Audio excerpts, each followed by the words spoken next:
નમસ્કાર. દિવસભરના તાજા સમાચારોમાં તમારું સ્વાગત છે. તમારી સાથે હું છું પિનલગીરી ગોસ્વામી. સમાચારો વિસ્તારથી જાણીએ એ પહેલા મહત્વના સમાચારો ઉપર એક નજર. નમસ્કાર મિત્રો.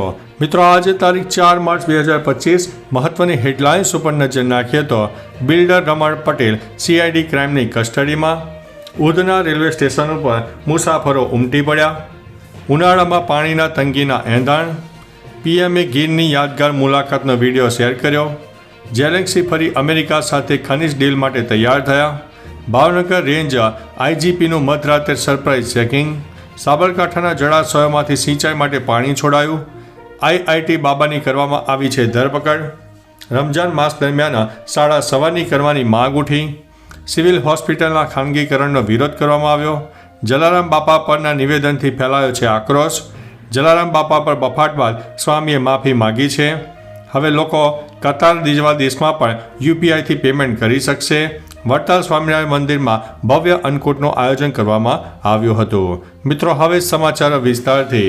વડતાલ સ્થિત સ્વામિનારાયણ મંદિરમાં 2 માર્ચ એટલે કે રવિવારે ભવ્ય અન્નકૂટનો કાર્યક્રમ યોજાયો હતો. નિજ મંદિરમાં બિરાજતા દેવોને 1100 કિલો જામફળનો અન્નકૂટ ધરાવવામાં આવ્યો હતો. આ પ્રસંગે હજારો હરિભક્તોએ આ દિવ્ય દર્શનનો લાભ લીધો હતો. કાર્યક્રમમાં એક અન્ય આકર્ષણ સરદાર વલ્લભભાઈ પટેલની 150મી જન્મ જયંતિથી ઉજવણી હતી. મિત્રો, અન્ય મહત્વના સમાચારની વાત કરીએ તો ભારતનું UPI ટૂંક સમયમાં કતાર જેવા દેશમાં પણ શરૂ થશે. કતારમાં ભારતના રાજદૂત વિપુલે ગયા અઠવાડિયે દોહામાં આયોજિત વેબ સમિટ દરમિયાન આ માહિતી આપી હતી. જુલાઈ 2024માં કતાર નેશનલ બેંકના પોઈન્ટ ઓફ સેલ સિસ્ટમ સાથે સફળ સંકલન સાથે બંને દેશો વચ્ચે ડિજિટલ વ્યવહારો હવે સંપૂર્ણપણે બદલાઈ જવાના છે. મિત્રો, અન્ય મહત્વના સમાચારની વાત કરીએ તો જલારામ બાપા પર બફાટ બાદ સ્વામીએ માફી માગી છે. જલારામ બાપા અંગે વિવાદાસ્પદ ટિપ્પણી કર્યા બાદ જ્ઞાન પ્રકાશ સ્વામીને પોતાની ભૂલનું જ્ઞાન થયું છે. જ્ઞાન પ્રકાશ સ્વામીએ કહ્યું છે કે સંત શિરોમણી જલારામ બાપાને સત વંદન. એક પુસ્તકમાં પ્રસંગ વાંચ્યો હતો, તે જ કહી સંભળાવ્યો હતો, પરંતુ આનાથી કોઈનું દિલ કે લાગણી દુભાણી હોય તો હું સાચા દિલથી માફી માગું છું. આક્રોશ ફેલાતા આ સ્વામીએ વિડીયો થકી પણ માફી માગી હતી. મિત્રો, અન્ય મહત્વના સમાચારની વાત કરીએ તો જલારામ બાપા પર ફરીથી નિવેદનનો ફેલાયો છે આક્રોશ. જ્ઞાન પ્રકાશ સ્વામીના પ્રમાણે જલારામ બાપાએ સદાવ્રત માટે ગુણાતીત સ્વામી પાસે આશીર્વાદ માગ્યા હતા કે સ્વામી, મારો એકમાત્ર લક્ષ્ય કે ઈચ્છા છે કે અહીં કાયમને માટે સદાવ્રત ચાલે અને જે કોઈ અહીં આવે તેને પ્રસાદ મળે. જલા ભગતે ગુણાતીત સ્વામીને બાટી અને દાળ જમાડ્યા. ગુણાતીત સ્વામીને જલા ભગતને આશીર્વાદ આપ્યા કે તમારો ભંડાર કાયમ ભર્યો રહેશે. હવે આ નિવેદનથી જલા બાપાના ભક્તોમાં આક્રોશ પણ ફેલાયો હતો. મિત્રો, અન્ય મહત્વના સમાચારની વાત કરીએ તો સિવિલ હોસ્પિટલના ખાનગીકરણનો વિરોધ. વ્યારા સરકારી રેફરલ હોસ્પિટલના ખાનગીકરણને લઈને તાપી જિલ્લાના નાગરિકોએ વિરોધ નોંધાવ્યો છે. લોકોએ સિવિલ હોસ્પિટલની બહાર ધરણા શરૂ કર્યા. આદિવાસી આગેવાન પ્રજ્ઞેશ ગામિતના જણાવ્યા મુજબ અગાઉ આ મુદ્દે સરકારમાં રજૂઆત કરવામાં આવી. સરકારે ખાનગીકરણ નહીં કરવા અંગે મૌખિક ખાતરી આપવામાં આવી હતી. હવે હોસ્પિટલ અને મેડિકલ કોલેજનું ખાનગીકરણ થઈ રહ્યું છે. મિત્રો, અન્ય મહત્વના સમાચારની વાત કરીએ તો રમજાન માસ દરમિયાન શાળા સવારની કરવાની માંગ. હાલ રમજાન માસ ચાલી રહ્યો છે.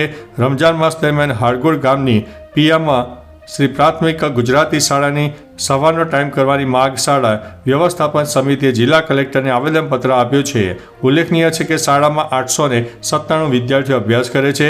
તેમાંથી 802 વિદ્યાર્થીઓ મુસ્લિમ સમુદાયના છે. વાલીઓનું માનવું છે કે સમય ફેરફાર વિદ્યાર્થીઓના શૈક્ષણિક હિતમાં રહેશે. મિત્રો, અન્ય મહત્વના સમાચારની વાત કરીએ તો IIT બાબાની ધરપકડ. IIT બાબા ઉર્ફે અભયસિંહની ધરપકડ કરવામાં આવી છે. રાજસ્થાનના જયપુરની એક હોટલમાંથી તેની ધરપકડ કરવામાં આવી છે. તેની પાસેથી ઘણી બધી ચીજવસ્તુઓ મળી છે જે ગુનામાં આવી શકે છે. આવા કિસ્સામાં તેમની સામે ઘણા બધા ગુના પણ નોંધાઈ શકે છે. હાલમાં પોલીસે બાબાની પૂછપરછ પણ કરી રહી છે. મિત્રો, અન્ય મહત્વના સમાચારની વાત કરીએ તો સાબરકાંઠાના જળાશયમાંથી સિંચાઈ માટે પાણી છોડાયું. સિંચાઈ માટે સાબરકાંઠાના જળાશયમાંથી છેલ્લી વખત પાણી છોડવામાં આવ્યું છે. જિલ્લા સિંચાઈ વિભાગના ઇન્ચાર્જ કાર્યપાલક ઇજને ઉજાસ પટેલના જણાવ્યા અનુસાર હાથમતી જળાશયમાંથી બ ક ઝોનની કેનાલ દ્વારા 8000 હેક્ટરમાં સિંચાઈનો લાભ મળશે. ધરોઈ ડાબા કાંઠા કેનાલમાં 6 પાણીના આયોજન સામે હાલમાં 5મું પાણી ચાલી રહ્યું છે. આનાથી 10,000 હેક્ટર વિસ્તારમાં લાભ મળશે. મિત્રો, અન્ય મહત્વના સમાચારની વાત કરીએ તો ભાવનગર રેન્જ આઈજીપીનું મધરાતે સરપ્રાઇઝ ચેકિંગ. અમરેલી જિલ્લામાં છેલ્લા 2 દિવસથી રાત્રિના કોમ્બિંગ નાઇટના ભાગરૂપે પોલીસ તંત્ર સંપૂર્ણ એલર્ટ છે. આ દરમિયાન વાહન ચેકિંગ, હોટલ ચેકિંગ, પેટ્રોલિંગ કામગીરીમાં પોલીસ અધિકારીઓ અને કર્મચારીઓ વ્યસ્ત રહ્યા છે. અડધી રાત્રે ભાવનગરના રેન્જ આઈજીપી ગૌતમ પરમાર અમરેલી શહેરમાં પહોંચ્યા હતા અને વિવિધ સ્થળોએ ચેકિંગ કામગીરીનું નિરીક્ષણ કર્યું હતું.